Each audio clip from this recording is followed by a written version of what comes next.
অনেকদিন থেকেই আমার একটা পাহাড় কেনার শখ, কিন্তু পাহাড় কে বিক্রি করে তা জানি না।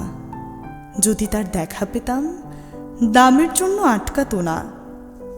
আমার নিজস্ব একটা নদী আছে, সেটা দিয়ে দিতাম পাহাড়টার বদলে।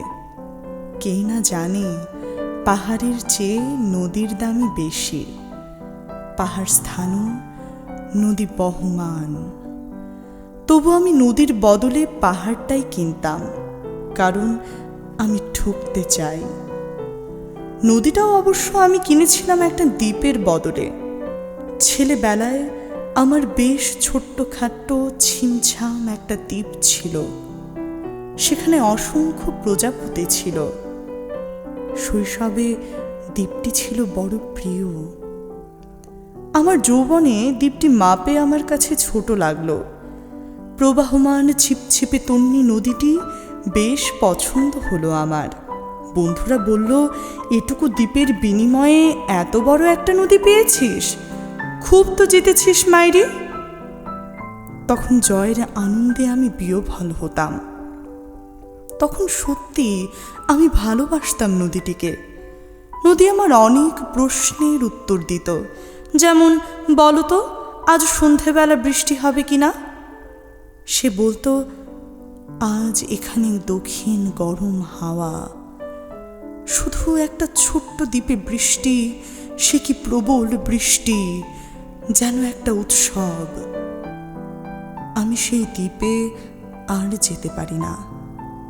সে জানতো, সবাই জানে, শৈশবে আর ফেরা যায় না। এখন আমি একটা পাহাড় কিনতে চাই। সেই পাহাড়ের পায়ের কাছে থাকবে গহন অরণ্য।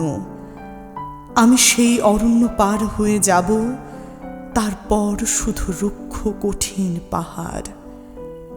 একেবারে চূড়ায়, মাথার খুব কাছে আকাশম, নিচে বিপুলা পৃথিবী, চরাচরে তীব্র নির্জনতা। আমার কণ্ঠস্বর সেখানে কেউ শুনতে পাবে না। আমি ঈশ্বর মানি না, তিনি আমার মাথার কাছে ঝুঁকে দাঁড়াবেন না।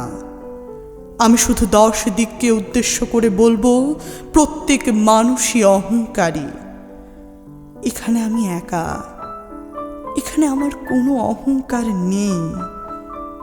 এখানে জয়ী হবার বদলে ক্ষমা চাইতে ভালো লাগে।